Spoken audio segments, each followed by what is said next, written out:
ایک جوہری تھا سنہرا، تو اس نے مختلف ڈبیاں کھول کے لوگوں کے سامنے رکھی اور ایک موتی نکال کر کے کہا کہ یہ موتی شب افروز ہے، رات کو چمکتا ہے، اور اس وقت دنیا کے اوپر جو قیمتی ترین موتی ہیں ان میں سے ایک موتی یہ میرے پاس ہے۔ خیر اس نے اپنا سامان سمیٹا تو اس مجلس میں ایک چور بھی بیٹھا ہوا تھا، اس کے دل میں لالچ آ گئی، تو اس نے اس جوہری سے کہا کہ جناب کہاں کے ارادے ہیں؟ تو اس نے کہا کہ میں بمبئی جا رہا ہوں۔ اس نے کہا واہ واہ کیا اچھا ہوا، میں بھی تو بمبئی جا رہا ہوں، تو چلو اکٹھا سفر ہوگا۔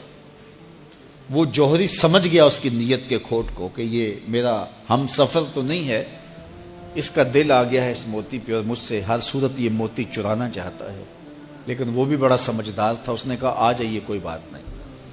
سفر چلتا رہا، رات ہوئی، جب سامان اتارا اور سونے کی تیاری کی تو وہ جو اس نیت سے ساتھ ہم سفر بنا تھا اس نے بھی اپنی قمیض اتار کے لٹکا دی، اور اس جوہری نے بھی۔ اس جوہری نے یوں کیا کہ نظر بچا کے وہ ڈبیا قیمتی موتی والی نکال کر کے اس کی جیب میں ڈال دی اور خود بے فکر ہو کے سو گیا۔ جب یہ خراٹے لینے لگا تو چور اٹھا، اس کا سامان ٹٹولا، اس کی جیبیں دیکھیں، سارا دیکھتا رہا۔ خیر دن چڑھ گیا، جوہری اٹھا، اس نے نظر بچا کر کے اس کی جیب میں ہاتھ ڈال کر کے وہ موتی اپنی جیب میں ڈال لیا۔ صبح جب ناشتے پہ بیٹھے تو اس چور نے باتوں ہی باتوں میں بات کی، وہ آپ کے موتی کی چمک شمک نظر نہیں آئی رات کو؟ تو وہ ہنس کے کہنے لگا نہیں میرے پاس ہی تو تھا، وہ جیب سے نکال کے سامنے رکھ دیا۔ دل ہی دل میں بڑا حیرت زدہ ہوا، میں نے تو سارا ٹٹولا، یہ اگر کہیں تھا تو مجھے کیوں نہیں ملا؟ چلو آج سے۔ اگلا دن آیا تو پھر اس نے قمیض اتار کے رکھی اور اس نے نظر بچا کے اس کی قمیض میں وہ موتی ڈال دیا اور خود بے فکر ہو کے سو گیا۔ یہ ساری رات اس کے سامان میں، اس کے لباس میں تلاش کرتا رہا اور وہ مزے سے سویا رہا۔ صبح اٹھا اور نظر بچا کے اپنی جیب میں ڈال لیا۔ ناشتے پہ پھر بات کی کہ وہ آج بھی کوئی چمک شمک دکھائی نہیں دی۔ اس نے کہا میرے پاس ہی تھا، جیب میں ہاتھ ڈالا اور سامنے رکھ دیا۔ بڑا حیرت زدہ ہوا، دل ہی دل میں سوچا چلو کل صحیح۔ اس نے پھر ایسے کیا اور یہ ساری رات اس کا سامان ٹولتا رہا پوری تفصیل کے ساتھ۔ خیر جب صبح ہوئی تو اس نے پھر نظر بچا کے اپنی جیب میں وہ موتی رکھ لیا تھا۔ تو اس نے پوچھا وہ رات والا موتی آپ کا نظر نہیں آیا جس کو آپ کہتے تھے چمکتا ہے؟ کہا وہ ڈبیا میں رکھا ہے اس لیے چمک دکھائی نہیں دی، تھا تو میرے پاس ہی، اور جیب میں ہاتھ ڈالا اور سامنے رکھ دیا۔ یہ سر پکڑ کے بیٹھ گیا، میں روز اس کی جیب ٹٹولتا ہوں، سامان بھی دیکھتا ہوں، یہ رکھتا کہاں ہے؟ میں نے تو کوئی جگہ نہیں چھوڑی۔ اس نے کہا سچ بتاؤں میں تیرا ہم سفر نہیں تھا، میں چور تھا، میں تم کو بتا رہا ہوں۔ اب آپ میرے بھی استاد نکلے، مجھے اتنا بتاؤ کہ یہ موتی آپ رکھتے کہاں تھے؟ میں ساری رات ٹٹولتا رہا اور 3 دن ہو گئے مجھے، میں نے کوئی گوشہ نہیں چھوڑا، آپ کا سامان کھول کھول کے دیکھا ہے، آپ کا لباس الٹ پلٹ کے دیکھا، لیکن مجھے ملا ہی نہیں، یہ رکھتے کہاں تھے؟ مجھے یہ تو بتاؤ۔ اس نے کہا لوگوں کی جیب میں ٹٹولتے رہے، اپنی جیب میں ہاتھ ہی نہیں ڈالا۔ بلے شاہ اڈ دیاں پھڑنے، جڑا گھر بیٹھا ہے انہوں پڑھیا ہی نہیں۔ وَفِي أَنفُسِكُمْ أَفَلَا تُبْصِرُونَ، کہا تم کہاں اسے ڈھونڈ رہے ہو، ذرا اندر بھی اتر کے دیکھو، اندر اترو گے تو اس کا سراغ مل جائے گا۔ نہ مسجد وچ نہ مندر وچ، لب یار نو اپنے اندر وچ۔ جب اپنے اندر اترو گے تو پھر سراغ زندگی نصیب ہو جائے گا، عرفان ذات ہوگا تو پھر عرفان الہی نصیب ہوگا۔ لیکن ہم دائیں بائیں ڈھونڈنے نکلے لیکن اپنے اندر اتر کے نہ دیکھا۔ تو سراغ زندگی ملتا ہی تب ہے جب اس کی چوکھٹ پہ جھکنا بندہ سیکھ جاتا۔ تو اس کی چوکھٹ پہ جھک کر کے زندگی کی سربلندی حاصل کیجئے اور مقصد زندگی حاصل کیجئے۔ حضور نے فرمایا اللہ اس شخص کے چہرے کو تر و تازہ رکھے جس نے میرے سے کوئی حدیث سنی، پھر جیسے سنی اس کو ویسے آگے پہنچا دیا۔ اور آقا کریم نے فرمایا بعض اوقات سنانے والا اس پر اتنا پہنچ کے عمل نہیں کرتا جتنا پھر سننے والا اس کے اوپر عامل ہو جاتا ہے۔ تو جب حضور نے دعا دی ہے کہ اللہ اس شخص کے چہرے کو تر و تازہ رکھے جس نے میری حدیث کو، میرے فرمان کو سنا اور ایسے ہی آگے پہنچا دیا، تو پھر موت کی سختیاں بھی اس کے چہرے کی تر و تازگی ختم نہیں کر سکتی، پھر قبر کے لمحے بھی اس کے چہرے کی تر و تازگی کو ختم نہیں کر سکتے۔ حشر کے دن لوگوں کے چہرے مرجھائے ہوں گے، جس کو رسول اللہ کی دعا ہے اس کا چہرہ اس دن بھی تر و تازہ ہو۔ تو حضور علیہ الصلوۃ والسلام کے فرامین کو سننا، دیکھیے جو تفصیلی علوم ہیں ان کو حاصل کرنا، سیکھنا، یہ ہر ایک کے لیے فرض نہیں ہے، لیکن جو ضروریات دین ہیں ان کو سیکھنا یہ فرض عین ہے، یہ ہر ایک کے اوپر فرض ہے۔ اگر کوئی نہیں سیکھتا تو وہ گناہگار ہے، اور اس میں نماز کے مسائل ہیں، روزے کے مسائل ہیں، حج کے مسائل ہیں، زکوٰۃ کے مسائل ہیں، اگر کاروبار کرتا ہے تو بیع و شراء کے مسائل ہیں، اور کفر اسلام کی ضروری باتیں ہیں کہ کفر کیا ہے، اسلام کیا ہے۔ تو یہ ساری ضروری چیزیں جو ہیں ایمانیات سے جو تعلق رکھتی ہیں، ان کا سیکھنا جو ہے ضروری علوم کا، یہ ہر ایک کے اوپر فرض ہے۔ تو اس لیے آپ لوگ اپنا وقت کچھ نکال کر کے جو ہے وہ اس کے لیے صرف کریں، اور ضروریات دین سیکھنے کے لیے کچھ فرصت کے لمحے نکالیں۔ لوگ کتنے طویل ڈپلومے کرتے ہیں، کاروبار سیکھتے ہیں، کن کن علوم میں مہارت ہے جو ہمارے لیے بالکل غیر ضروری ہے۔ کسی نوجوان کے پاس بیٹھ جاؤ نا تو وہ تمہیں بتائے گا کہ کس کرکٹر نے کس میچ میں کتنے سکور کیے تھے، لوگوں کی یہاں تک معلومات ہیں، اور وہ 15 سال پرانا میچ ہے، اس کے اندر کس نے کتنے آؤٹ کیے تھے، کتنے وکٹیں لی تھیں، کتنے جو ہے وہ اس نے سکور کیے تھے، اور اس کی پوری زندگی کے سکور کتنے ہیں، کیسی کیلکولیشن ہے، اور کس قدر لوگوں کا پکا حساب ہے۔ یہ وہ چیز ہے جس کا نہ دنیا میں فائدہ نہ آخرت میں فائدہ، لیکن دلچسپی ہے نا، جس چیز سے دلچسپی ہو تو وہ چیز خود بخود ازبر ہوتی چلی جاتی ہے۔ دلچسپیاں انسان کو جو ہے وہ کسی چیز کو یاد کرنے میں مدد دیتی۔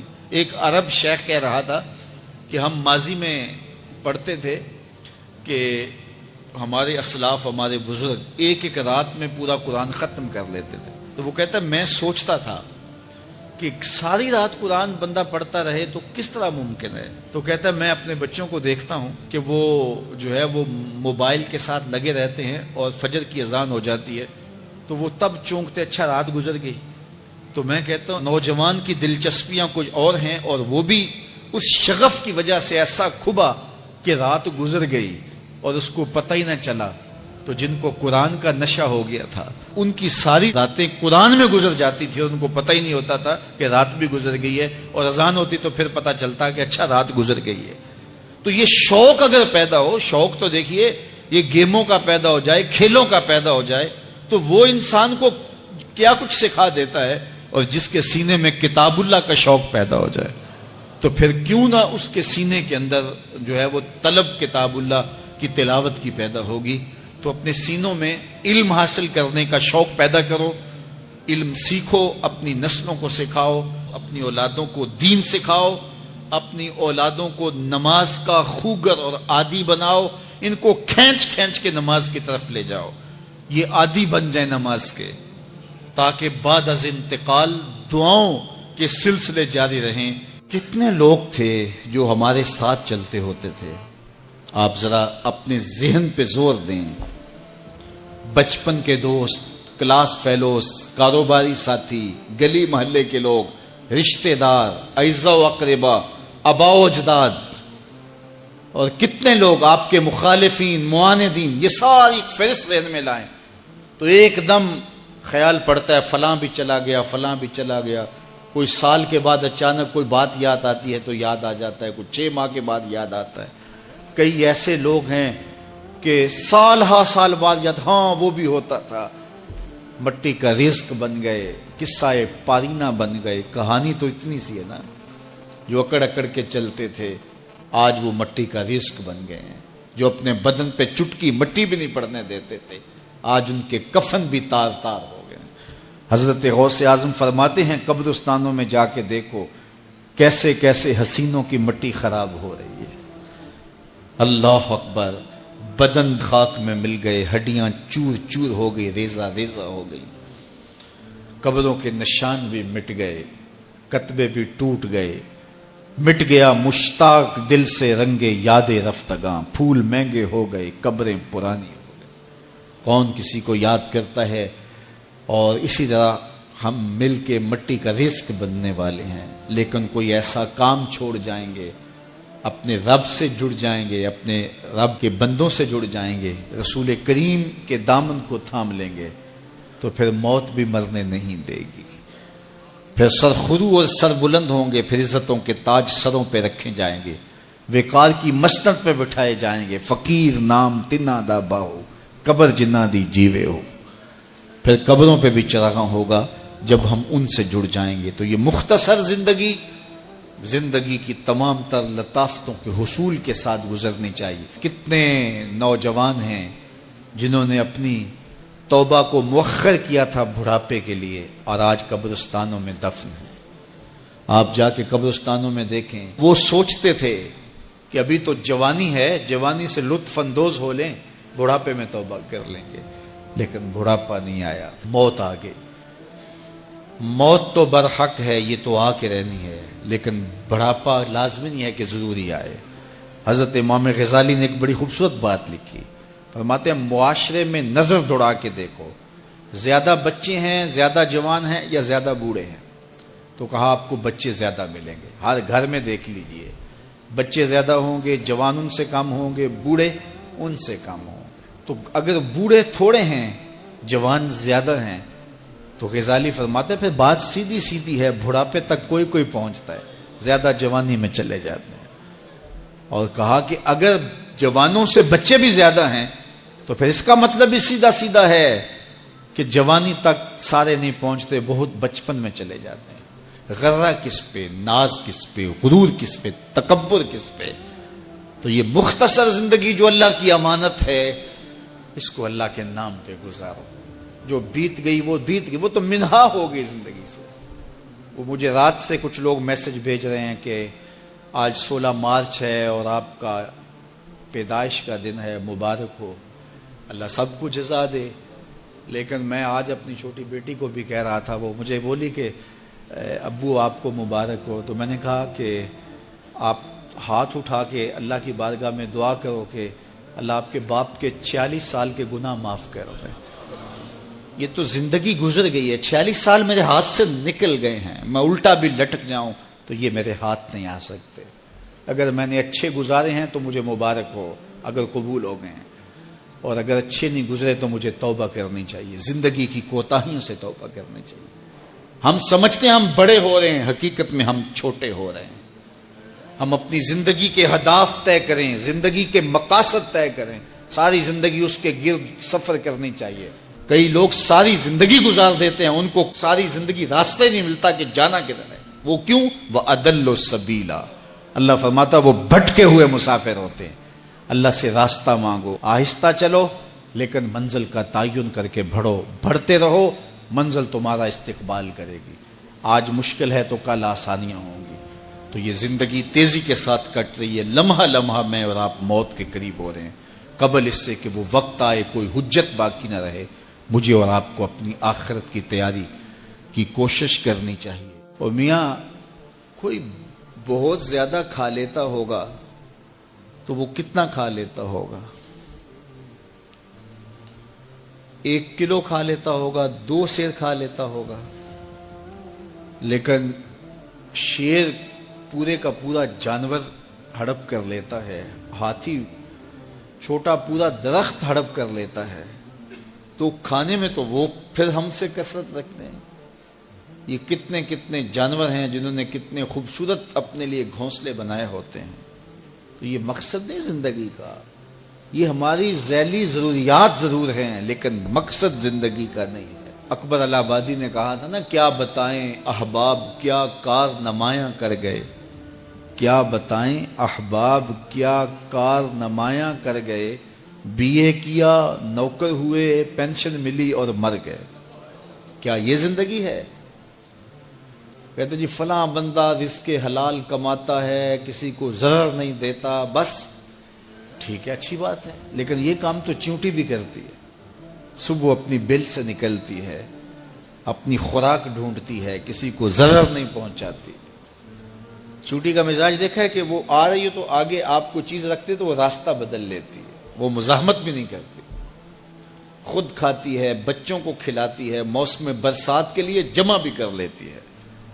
اور یہی اگر وظیفہ حضرت انسان کا ہو تو پھر یہ اشرف کیسے ہے؟ یہ ایک وظیفہ تو چونٹی بھی ادا کرتی ہے. گھونسلے تو اچھے جانور بھی بنا لیتے ہیں، یہ اچھا گھر بنا لیا تو یہ کامیاب کیسے ٹھہرا؟ اس کی زندگی کا کوئی مقصد تھا. یہ اشرف المخلوقات ہے، فرشتوں کی پیشانیاں اس کے آگے یوں ہی نہیں جھکائی گئی، اس کو شعور و فہم سے یوں ہی نہیں نوازا گیا، اس کو امانت یوں ہی نہیں سونپی گئی. وہ امانت جس کو پہاڑوں پہ پیش کیا تو پہاڑوں نے کہا ہم نہیں اٹھا سکتے، چٹانوں پہ پیش کیا گیا انہوں نے کہا ہم نہیں اٹھا سکتی، آسمانوں پہ پیش کیا گیا آسمان کہتے ہمارے بس کا روگ نہیں. زمین نے کہا میری چھاتی تو بہت چوڑی ہے لیکن یہ بار امانت میں نہیں اٹھا سکتی. سمندروں نے کہا ہمارے بس کا روگ نہیں ہے. فحملها الانسان، انسان نے کہا یہ بار امانت میں اٹھاؤں گا، یہ بوجھ میں اٹھاؤں گا. تو اس نے یہ ذمہ داری خود لی ہے، خود قبول کی ہے، اس نے یہ مکلف ہے. باقی مخلوقات مکلف نہیں ہیں، غیر مکلف ہیں، یہ مکلف ہے. یہ اپنے مقصد کو سمجھے، زندگی کے اہداف طے کریں، زندگی کے مقاصد طے کریں. ساری زندگی اس کے گرد سفر کرنی چاہیے. پاگلوں کی طرح کبھی ادھر سر اٹھا کے چل پڑیں، کبھی ادھر سر اٹھا کے چل پڑیں. اللہ سے راستہ مانگو. اور جس کو یہ نصیب نہ ہوا، دیکھیے آپ نے یہاں سے لاہور جانا ہو تو سب سے پہلا کام آپ کو کیا کرنا ہوتا ہے کہ رخ سیدھا کرنا ہوتا ہے. اگر آپ نے لاہور جانا ہے تو آپ کو یہاں جنوب کا رخ کرنا ہوگا. تو پھر آہستہ آہستہ بھی چلیں گے تو ایک دن پہنچ جائیں گے. پیدل بھی چل نکلیں گے پھر بھی پہنچ جائیں گے، سائیکل پہ جائیں گے پھر بھی پہنچ جائیں گے، موٹر سائیکل پہ جائیں گے پھر بھی پہنچ جائیں گے، گاڑی اور جہاز پہ جائیں گے پھر بھی پہنچ جائیں گے. گاڑی والا جلدی پہنچ جائے گا، سائیکل اور پیدل والا ذرا تاخیر سے پہنچے گا. جو رک رک کے جاتا ہے وہ بھی پہنچ جائے گا، کچھ وقت لگ جائے گا اس کو. جب منزل کا رخ سیدھا ہے تو چلنے والا سست بھی چلے تو ایک دن پہنچ جائے گا. اور اگر رخ سیدھا نہیں ہے، جانا لاہور تھا رخ ادھر کا ہو گیا، تو جتنا تیز چلے گا منزل سے اتنا ہی دور ہوتا چلا جائے گا. اس لیے رخ کا تعین اور منزل کا پتہ ہونا اور اپنے مقصد زندگی سے آگہی یہ مومن کی زندگی ہے. اور یہ روز اللہ کی بارگاہ میں وہ دعا کرتا ہے اہدنا الصراط المستقیم، مالک مجھے مستقیم سیدھی راہ کی ہدایت عطا کر دے. اور جس کے پاس یہ نہیں ہے اس کے لیے اضل السبیل کا کہا گیا، وہ بھٹکا ہوا مسافر ہے. آہستہ چلو لیکن منزل کا تعین کر کے بڑھو، بڑھتے رہو، منزل تمہارا استقبال کرے گی. حضور نے فرمایا اللہ اس شخص کے چہرے کو تر و تازہ رکھے جس نے میرے سے کوئی حدیث سنی، پھر جیسے سنی اس کو ویسے آگے پہنچا دیا. ادارۃ المصطفیٰ پاکستان آج سے 25 سال قبل اپنی جد و جہد کا آغاز کرتے ہوئے اپنے ایک متعین راستے پہ گامزن ہوا اپنے ساتھیوں کو لے کر کے، اور اسی طے شدہ ہدف پر اپنے سفر کو جاری رکھا.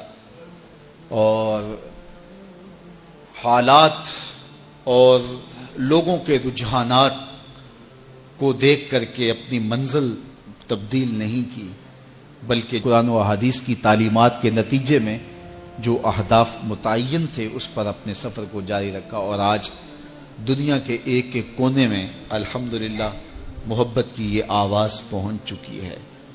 اور 25 سال کے بعد ہم پہلی مرتبہ بڑے پیمانے پر مصطفی اجتماع کرنے جا رہے ہیں.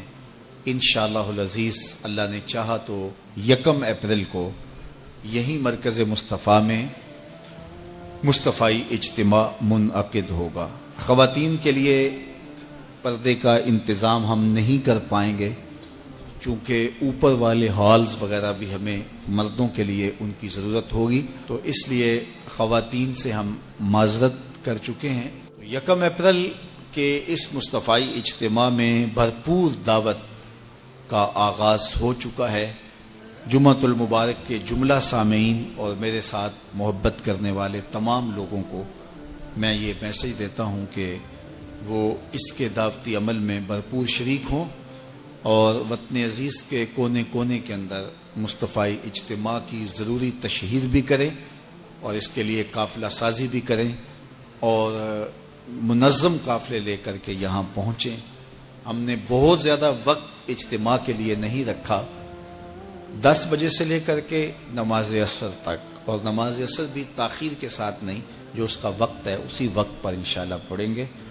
تو نماز ظہر تک انشاءاللہ فروغ علم کانفرنس ہوگی جس میں علماء اور طلباء کی دستار فضیلت ہوگی، اور ظہر کے بعد انشاءاللہ اصلاح امت کانفرنس ہوگی جس میں مختلف موضوعات پر مبلغین گفتگو کریں گے، اور یہ عاجز بھی کچھ باتیں ضروری آپ کے سامنے رکھے گا. میں چاہوں گا کہ آپ سارے لوگ اس دن اپنے سارے قافلوں کا رخ مرکز مصطفیٰ کی جانب رکھیں، اور ہر قافلہ ہر راستہ مرکز مصطفیٰ کی جانب ہوگا. عقیدتوں کا یہ سفر کر کے آپ منزل بمنزل یہاں پہنچیں گے، اور ہمارے دوست خوش آمدید کہنے کے لیے منتظر ہوں گے. آفاق کے ہر